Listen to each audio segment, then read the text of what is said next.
On the third day of battle, Bhishma arranged the Kaurava army in the shape of an eagle. He positioned himself at the front, while Drona and Kritavarma took the role of the eyes. Kripa and Asvatha were placed at the head, with the Trigurvas, Bhurisrava, Salya, and Bhagadatta at the throat. Jayadratha, Vinda, Anuvinda, Sursena, and the Dhartarashtra's were at the tail. The Kalingas formed the right wing, while the Karnata and Kosala armies made up the left wing. Meanwhile, Arjuna instructed Drishtadyumna to set up the Pandava forces in a crescent shape. Bhima, along with the forces from Pandya and Magadha, took position on the right, while Arjuna positioned himself on the left flank. Yudhisthira, the twins, Satyaki, Abhimanyu, and others stood in the center. Both armies charged at each other at the same time, kicking up so much dust that it darkened the sun.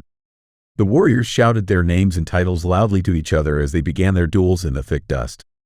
As the battle raged on, blood flowed across the battlefield, gradually settling the dust storm. Bhishma, Drona, Saindava, and Sabala attacked the Pandava forces, who were fiercely defended by Bhima, Gadathakesha, Satyaki, and Saibhya. Bhishma and Drona quickly moved toward Yudhisthira, but Arjuna intervened to stop their advance. Abhimanyu and Satyaki launched an attack on the Gandhara forces, driving them away. Duryodhana then targeted Bhimasena, and the two warriors fought fiercely. Bhima waited for the right moment and shot a powerful arrow, hitting Duryodhana in the chest. The impact knocked Duryodhana unconscious, causing his charioteer to pull back to avoid demoralizing the Kaurava army. Seeing the chaos, Bhima seized the opportunity to wreak havoc among the Kaurava soldiers. Bhishma and Drona quickly rushed to the scene, gathering the Kaurava forces around them to attack the Pandavas. After some time, Duryodhana regained consciousness and returned to the battlefield, visibly distressed. He approached Bhishma and said, "Great warrior, the Kaurava army has fled in fear right in front of you. I feel betrayed. You should have told me you didn't want to fight. I know the Pandavas can't advance without your and Drona's support." Bhishma smiled and replied, "King of kings, I have clearly warned you against this war. The Pandavas are unbeatable, and their allies are not cowards. They are seasoned fighters. I am fulfilling my vow to you. Over the past 2 days, I have already slain more than 20,000 enemy soldiers. This is war, and both sides must be ready for heavy losses. We are not engaged in a small skirmish. We are in the midst of a great battle." In the history of mankind, war is a strange clock, swinging between victories and losses, hopes and despair, joy and exhaustion. Losing a war is certainly a disaster, but winning isn't just a laugh either. Even when one wins, there are many challenges, sorrows, and surprises. Both defeat and victory in war can feel like a terrible curse. I've warned you about this many times before. Now you've seen it for yourself.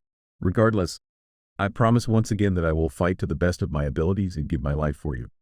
What more do you want from me?" With those words, Bhishma charged at the Pandava forces. Angered by Duryodhana's sharp comments, the Kaurava commander launched back into battle.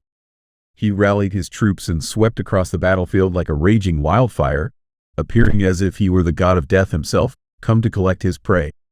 Drishtadyumna, Satyaki, Bhima, and Sikandi all tried to stop him, but Bhishma ignored Sikandi and easily overpowered the others. The Pandava army began to retreat in chaos.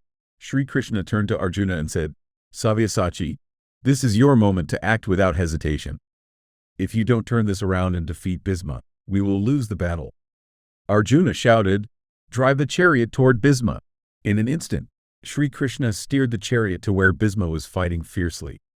"Hail, great warrior Arjuna, I welcome you," said Bhishma as he unleashed a flurry of arrows at him. Arjuna quickly formed a protective barrier of arrows around himself and managed to break Bhishma's bow. However, Bhishma picked up a new bow and continued to fight.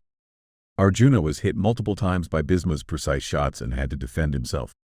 Sri Krishna skillfully maneuvered the chariot, but even he was not safe from Bhishma's onslaught. The Kaurava general struck him in the chest. Unable to tolerate this, Sri Krishna said to Arjuna, "Great hero, it seems you're struggling to overcome your reluctance to fight Bhishma. If you can't kill him, then I will."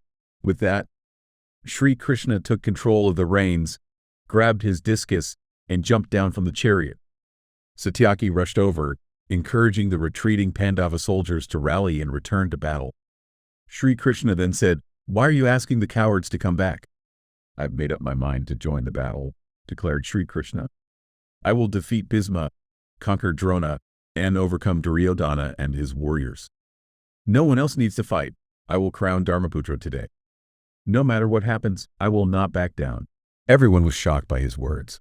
The entire Kaurava army was taken aback, staring at Sri Krishna as he advanced with his discus in hand. They were frozen in place, much like deer that suddenly encounter a tiger. Even Duryodhana was left stunned and speechless. Bhishma addressed Sri Krishna, saying, "Hail, Lord of the universe! I welcome you with all my heart. I have no wife, no children. You are my only refuge. Please take your discus and cut off my head. I eagerly await this moment. You have come to fight against me, breaking your vow. What greater honor could I ask for than to be slain by the Almighty? War is my penance, my sacred duty. I offer you my only possession, my bravery, as a humble act of worship. I am so fortunate. Please come and free me from this mortal life and its ties."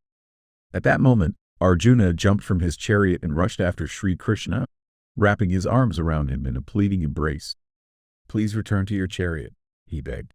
"It is truly noble of you to abandon your vow for the sake of protecting the Pandavas. Forgive me, I will fight with all my strength. If you take another step forward with that discus, I will be condemned. But if you return to your chariot, the Pandavas will be blessed." Pleased by Arjuna's words, Sri Krishna returned to the chariot and blew his conch, the Panchajanya. Arjuna blew his conch, Devadatta, and resumed fighting with renewed vigor. Bhishma, Bhyarsrava, Salya, and Duryodhana all attacked Arjuna, who unleashed the divine missile called Indrastra upon the Kaurava army. The missile multiplied into thousands of weapons, causing massive destruction among the Kaurava ranks. Bhishma lost his charioteer, horses, and chariot. Bhyarsrava's bow was shattered, and Salya fell unconscious. As a result of the Indrastra, hundreds of chariots and thousands of horses perished. The battlefield was filled with streams of blood, broken bones, and lifeless bodies. Helmets, flagpoles, armor, and debris littered the ground. Arjuna continued to fight even after sunset, and the battle raged on until darkness covered the battlefield. Eventually, the warriors returned to their camps and tents, guided by flickering torches.